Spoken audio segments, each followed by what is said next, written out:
So what privilege do you and I as white people have that black people don't have? Yeah, great question. On applications that are blindly judged, white-sounding names are often given the job more, they're paid more. Not true.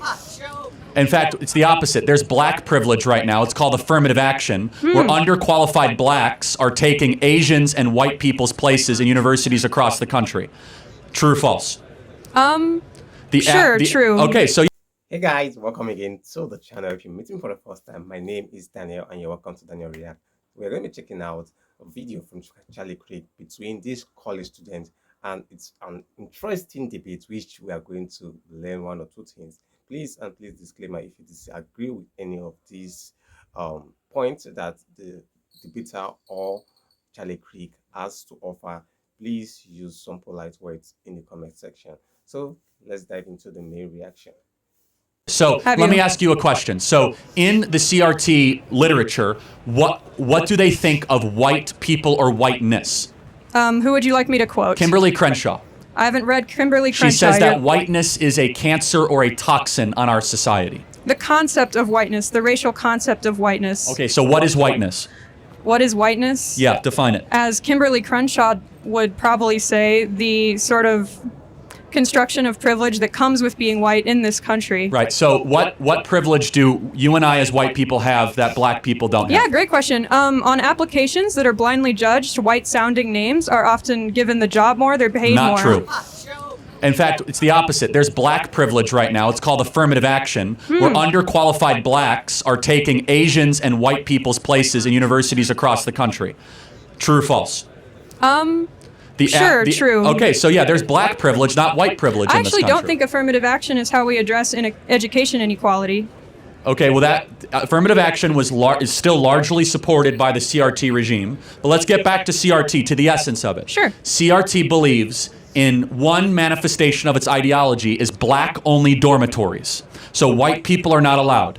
Do you believe in black-only dormitories? No, and I don't have to agree with every aspect of an ideology to argue for it. So then what part of CRT do you like? Because they call whiteness a toxin, black-only dormitories, and if you want to talk about like ideological or intellectual sloppiness, the 1619 Project was... I think it's very sloppy. Okay, we agree. Nicole Hannah-Jones. I think it's overstated, and I think some of the parts are inaccurate. Okay, good.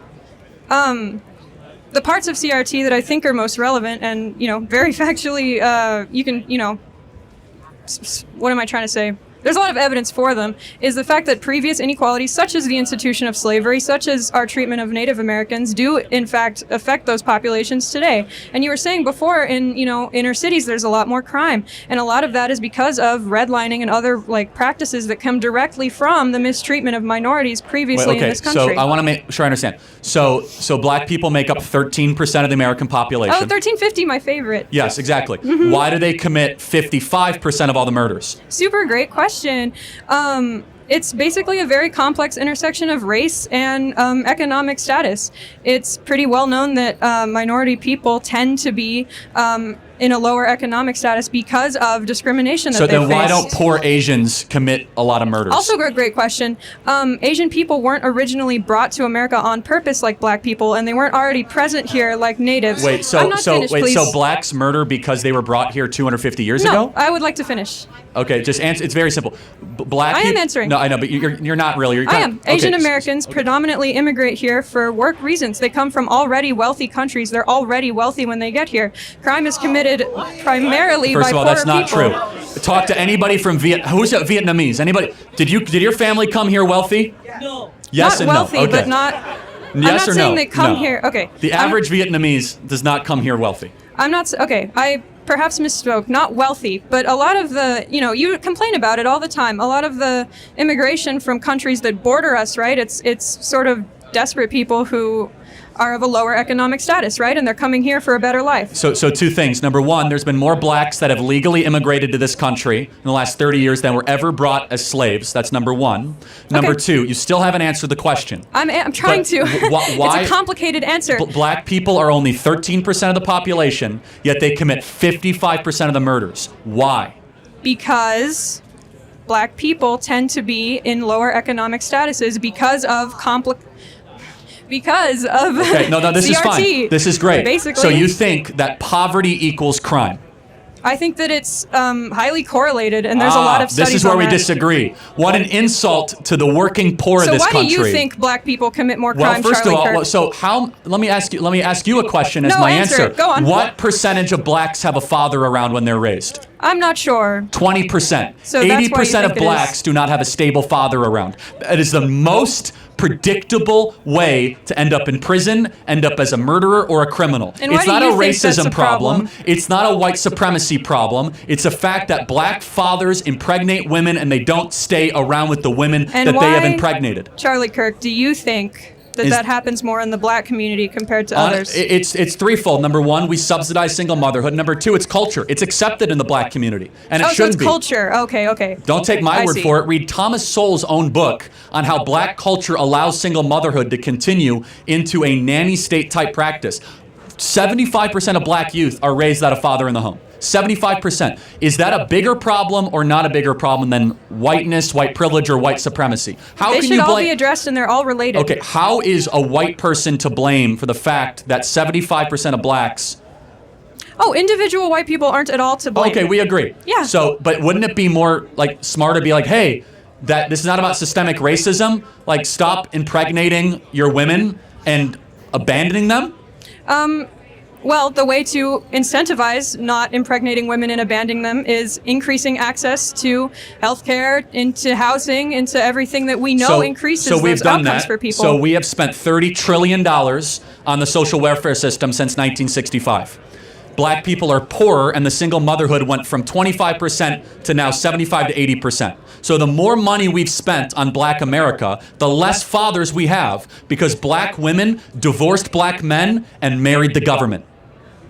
And do you think that's a problem inherent to black people? No, it's not. It's happening now in white communities and Hispanic communities. It's just the worst in black America. And why do you think that is? Why is it the worst in black America? There's also a cultural problem. There is, and we have to be honest about it. It's just that black people are No, let me ask you a question. Like The that, in your average opinion. music that a black person in Compton is listening to, is it about contemplating the good, the true, and the beautiful, or is it about being a gangbanger and trying to get as much money and sleep with about as many girls as you can? I would actually like to think I would be offended by that. Do you think the average if I listened black to kid in rap- Compton is listening to Beethoven or some sort of gangster rap music that glorifies gangster culture? Silly question. Rap wasn't created to glorify gangster culture. So even though there is Okay, rap, I mean, I'm sure you're not that's answering. doing You're that. dodging the question because. Okay, I'm sure they're listening to rap. Okay.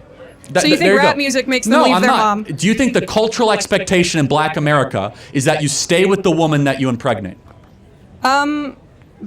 Within black communities? I can't speak on that. Okay, the answer is no. It's not. It's not expected. Okay, and do you think that is- hold on, in white Anglo-Saxon Protestant communities, Oh, it's a okay. fact. Hold on. In upper middle class white communities, Upper middle class. Say that part louder. yeah, upper middle class white Anglo-Saxon Protestant communities, if you impregnate a woman, you are looked down upon and we do not think highly of you if you abandon the woman that you impregnate. Mm-hmm. That's a cultural difference. Has nothing to do with money. Has nothing to do with anything except norms. And the norms that have infected black America are destroying it from within.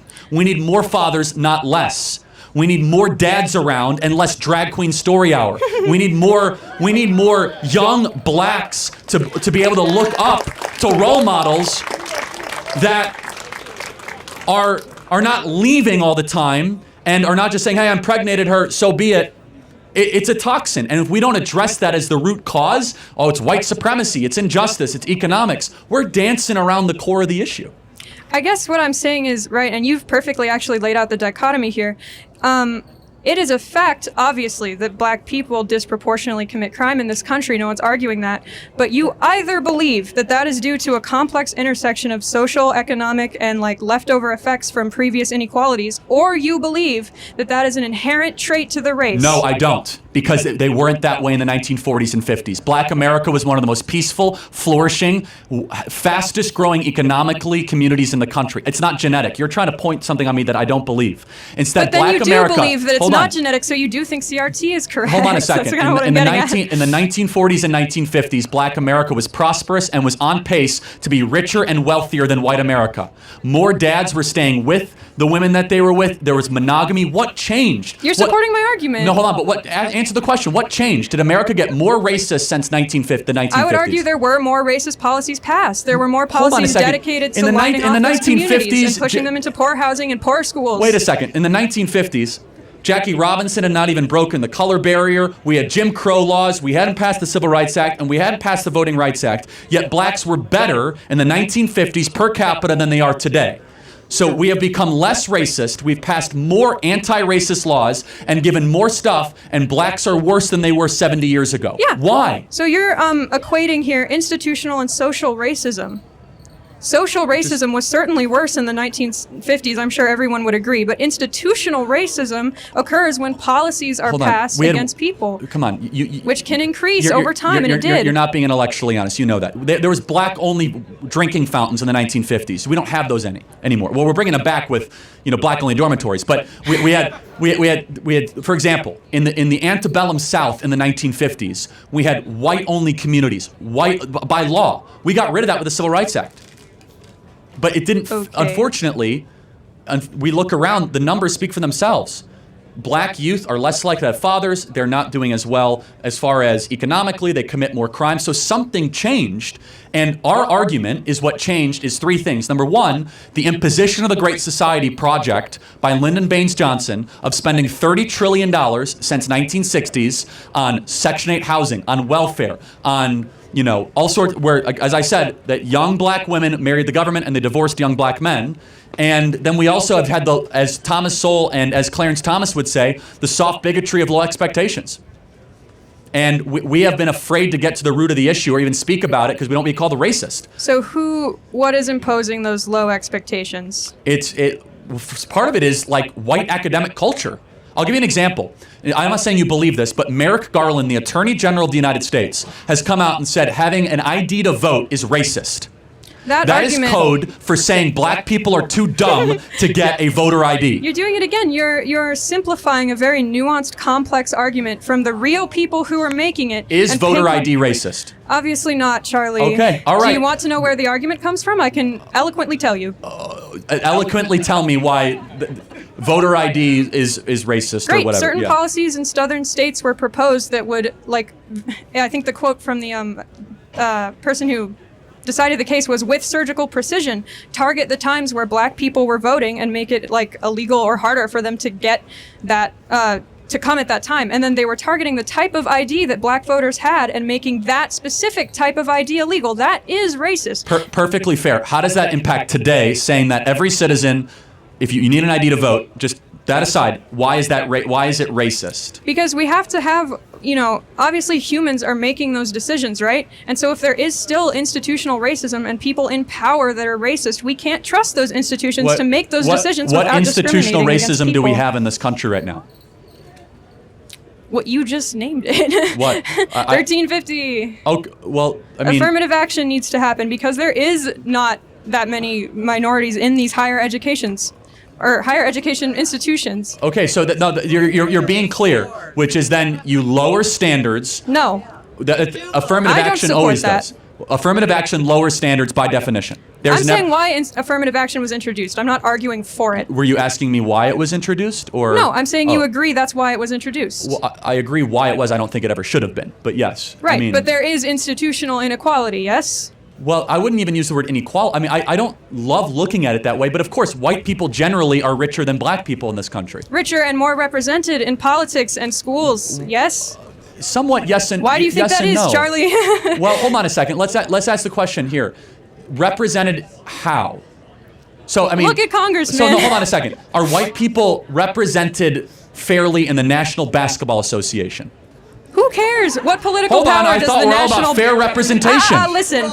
I think that it should, by law, half of the NBA should be white. Great, fine. And the product would suck. Lobby for it. Because I don't blacks care. are much better at basketball than we whites are. What political power does the NBA have? A lot, actually. The NBA reaches millions of people every day. They have slogans that people internalize. In fact, if the NBA had no political power, why would they have to wear Black Lives Matter on all their jerseys? Why would politicians try to get their endorsements all the time? The NBA is more powerful than Congress in some ways of shaping the minds. I think it's your turn to be academically dishonest. Hold on now, a second. but sure. No. But if you want fair representation, just to be clear, then why would you not be against whites, by law, being half of the National Basketball Association? Right now, Sure. black people make up 88% of the NBA.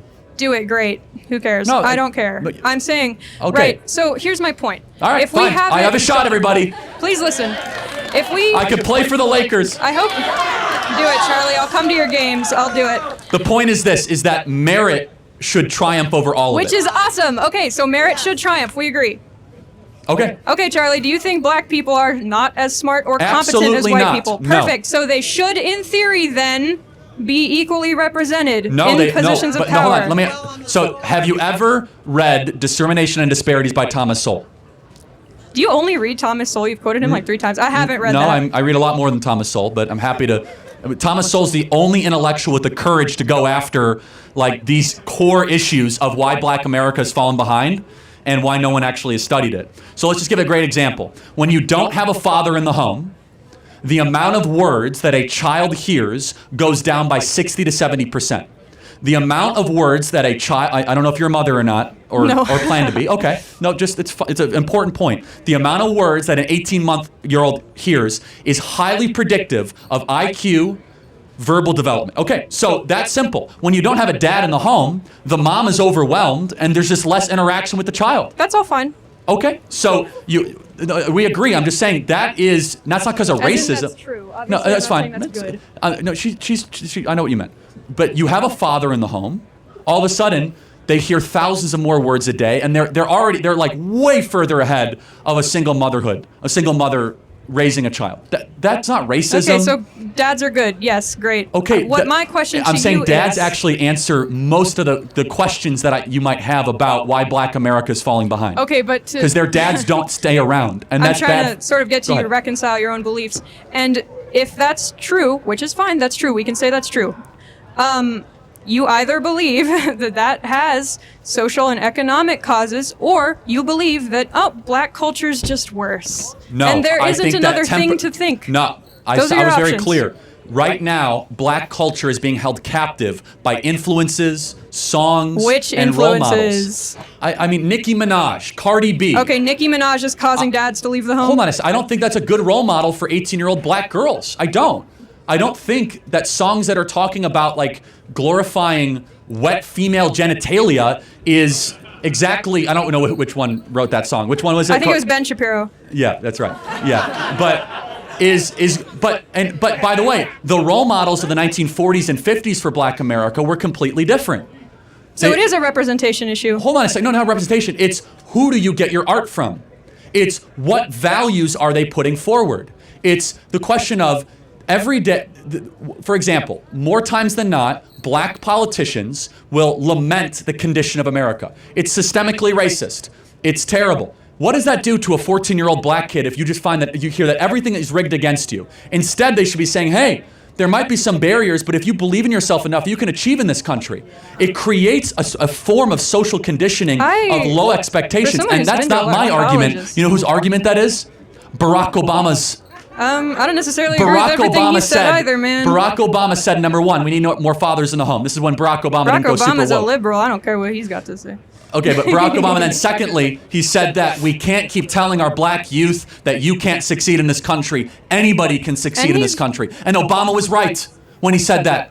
Obama was correct when he said that we need to change the story we're telling Black America. Which is fine. I've never heard any teacher look at a Black person and say, oh, you can't succeed because of racism. Hold on a second. But what is the embedded message of all the propaganda saying it's systemically racist, you're going to run into racist employers, that they're going to discriminate against you? It creates this heaviness of why even try? By the time college Everything's students rigged. get to college, they've experienced all that. They don't need to be told.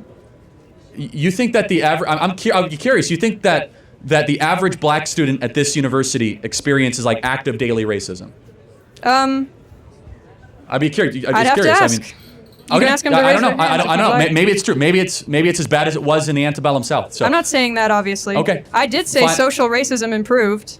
I'm Okay, saying to be institutional clear. racism is still present, and that's what's causing lower outcomes for minority communities.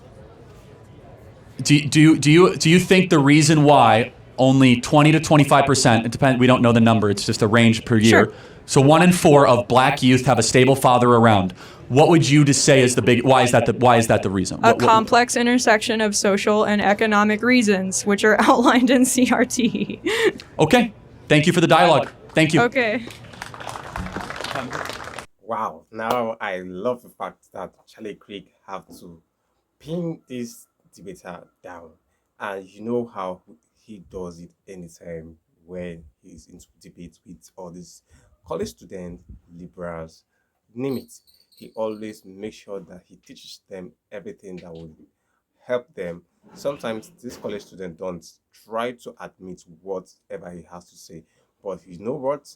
He always have his way. So guys, let me hear you what you think about this particular one in the comment section. Don't forget to please like this video, share your thoughts in the comment section, and also support the channel. If you wish, you can support the channel in any little way. So thank you. See you in the next one. Do well to stay put, stay safe, and stay subscribed. From me to you, it's a bye for now.